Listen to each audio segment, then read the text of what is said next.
بسم اللہ الرحمن الرحیم۔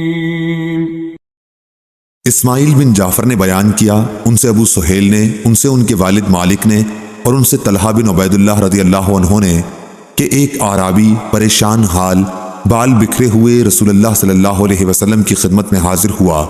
اس نے پوچھا، یا رسول اللہ صلی اللہ علیہ وسلم، بتائیے مجھ پر اللہ تعالیٰ نے کتنی نمازیں فرض کی ہیں؟ آپ صلی اللہ علیہ وسلم نے فرمایا کہ 5 نمازیں، یہ اور بات ہے کہ تم اپنی طرف سے نفل پڑھ لو۔ پھر اس نے کہا، بتائیے اللہ تعالیٰ نے مجھ پر روزے کتنے فرض کیے ہیں؟ حضرت صلی اللہ علیہ وسلم نے فرمایا کہ رمضان کے مہینے کے، یہ اور بات ہے کہ تم خود اپنے طور پر کچھ نفلی روزے اور بھی رکھ لو۔ پھر اس نے پوچھا، اور بتائیے زکوٰۃ کس طرح مجھ پر اللہ تعالیٰ نے فرض کی ہے؟ آپ صلی اللہ علیہ وسلم نے اسے شرع اسلام کی باتیں بتا دیں۔ جب اس اعرابی نے کہا، اس ذات کی قسم جس نے آپ صلی اللہ علیہ وسلم کو عزت دی، نہ میں اس سے جو اللہ تعالیٰ نے مجھ پر فرض کر دیا ہے کچھ بڑھاؤں گا اور نہ گھٹاؤں گا۔ اس پر رسول اللہ صلی اللہ علیہ وسلم نے فرمایا، اگر اس نے سچ کہا ہے تو یہ مراد کو پہنچا، یا آپ نے یہ فرمایا کہ اگر سچ کہا ہے تو جنت میں جائے گا۔ صحیح بخاری حدیث نمبر 1891۔ اسماعیل بن علی نے بیان کیا، ان سے ایوب نے، ان سے نافع نے، اور ان سے ابن عمر رضی اللہ عنہ نے بیان کیا کہ رسول اللہ صلی اللہ علیہ وسلم نے یوم عاشورہ کا روزہ رکھا تھا، اور آپ نے اس کے رکھنے کا صحابہ رحمہ اللہ کو ابتدائے اسلام میں حکم دیا تھا۔ جب ماہ رمضان کے روزے فرض ہو گئے تو عاشورہ کا روزہ بطور فرض چھوڑ دیا گیا۔ عبداللہ بن عمر رضی اللہ عنہ عاشورہ کے دن روزہ نہ رکھتے مگر جب ان کے روزے کا دن ہی یوم عاشورہ آن پڑتا۔ صحیح بخاری حدیث نمبر 1892۔ لیث نے بیان کیا، ان سے یزید بن ابی حبیب نے، اور ان سے اوراق بن مالک نے بیان کیا، انہیں عروہ نے خبر دی کہ ام المومنین عائشہ رضی اللہ عنہا نے فرمایا، قریش زمانہ جاہلیت میں عاشورہ کا روزہ رکھتے تھے، پھر رسول اللہ صلی اللہ علیہ وسلم نے بھی اس دن روزے کا حکم دیا۔ پھر رسول اللہ صلی اللہ علیہ وسلم نے فرمایا کہ جس کا جی چاہے یوم عاشورہ کا روزہ رکھے اور جس کا جی چاہے نہ رکھے۔ صحیح بخاری حدیث نمبر 1893۔ عبداللہ بن مسلمہ قامبی نے بیان کیا، ان سے امام مالک نے، ان سے ابو زناد نے، ان سے اعرج نے، اور ان سے ابو ہریرہ رضی اللہ عنہ نے کہ رسول اللہ صلی اللہ علیہ وسلم نے فرمایا، روزہ دوزخ سے بچنے کے لیے ایک ڈھال ہے، اس لیے روزہ دار نہ فحش باتیں کرے اور نہ جہالت کی باتیں، اور اگر کوئی شخص اس سے لڑے یا اسے گالی دے تو اس کا جواب صرف یہ ہونا چاہیے کہ میں روزہ دار ہوں۔ یہ الفاظ 2 مرتبہ کہہ دے، اس ذات کی قسم جس کے ہاتھ میں میری جان ہے، روزے دار کے منہ کی بو اللہ کے نزدیک مشک کی خوشبو سے بھی زیادہ پسندیدہ اور پاکیزہ ہے۔ اللہ تعالیٰ فرماتا ہے، بندہ اپنا کھانا پینا اور اپنی شہوات میرے لیے چھوڑتا ہے، روزہ میرے لیے ہے اور میں ہی اس کا بدلہ دوں گا، اور دوسری نیکیوں کا ثواب بھی اصل نیکی کے 10 گنا ہوتا ہے۔ صحیح بخاری حدیث نمبر 1894۔ جامع بن راشد نے بیان کیا، ان سے ابو وائل نے، اور ان سے حذیفہ رضی اللہ عنہ نے کہ حضرت عمر رضی اللہ عنہ نے پوچھا، فتنے کے متعلق رسول اللہ صلی اللہ علیہ وسلم کی حدیث کسی کو یاد ہے؟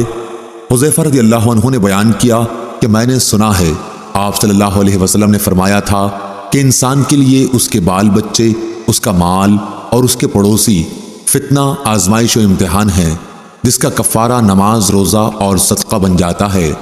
عمر رضی اللہ عنہ نے کہا کہ میں اس کے متعلق نہیں پوچھتا، میری مراد تو اس فتنے سے ہے جو سمندر کی موجوں کی طرح امڈ آئے گا۔ اس پر حذیفہ رضی اللہ عنہ نے کہا کہ آپ کے اور اس فتنے کے درمیان ایک بند دروازہ ہے، یعنی آپ کے دور میں وہ فتنہ شروع نہیں ہوگا۔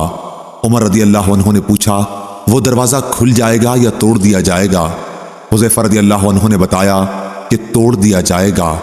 عمر رضی اللہ عنہ نے فرمایا کہ پھر تو قیامت تک کبھی بند نہ ہو پائے گا۔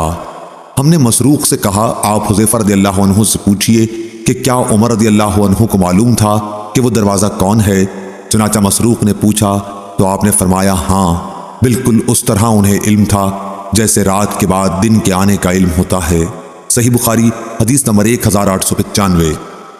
ابو حازم سلمہ بن دینار نے بیان کیا، اور ان سے سہل بن سعدی رضی اللہ عنہ نے کہ رسول کریم صلی اللہ علیہ وسلم نے فرمایا، جنت کا ایک دروازہ ہے جسے ریان کہتے ہیں، قیامت کے دن اس دروازے سے صرف روزے دار ہی جنت میں داخل ہوں گے، ان کے سوا اور کوئی اس میں سے نہیں داخل ہوگا۔ پکارا جائے گا کہ روزے دار کہاں ہیں؟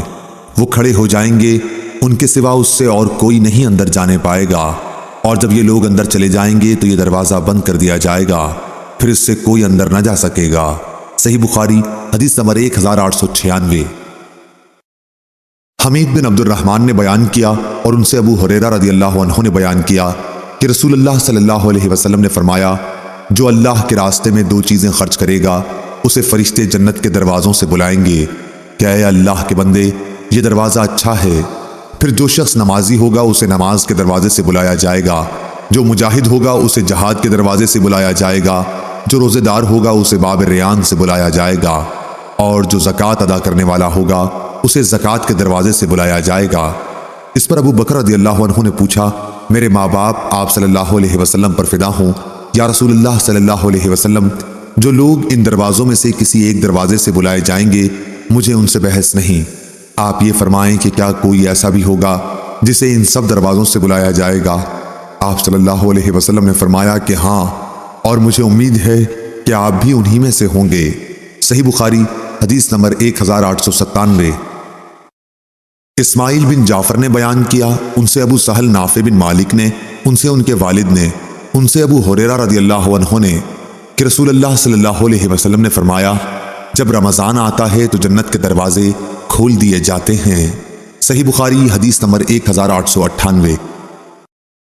ابن شہاب ظاہری نے بیان کیا کہ مجھے بنو تمیم کے مولا ابو سہیل بن ابی انس نے خبر دی، ان سے ان کے والد نے بیان کیا اور انہوں نے ابو ہریرہ رضی اللہ عنہ کو کہتے سنا کہ رسول اللہ صلی اللہ علیہ وسلم نے فرمایا، جب رمضان کا مہینہ آتا ہے تو آسمان کے تمام دروازے کھول دیے جاتے ہیں، جہنم کے دروازے بند کر دیے جاتے ہیں اور شیاطین کو زنجیروں سے جکڑ دیا جاتا ہے۔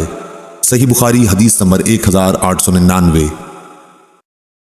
سالم نے خبر دی کہ ابن عمر رضی اللہ عنہ نے کہا، میں نے رسول کریم صلی اللہ علیہ وسلم سے سنا، آپ صلی اللہ علیہ وسلم نے فرمایا کہ جب رمضان کا چاند دیکھو تو روزہ شروع کر دو، اور جب شوال کا چاند دیکھو تو روزہ افطار کر دو، اور اگر ابر ہو تو اندازے سے کام کرو، یعنی 30 روزے پورے کر لو۔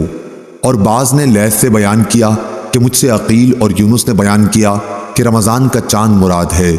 صحیح بخاری حدیث نمبر 1900۔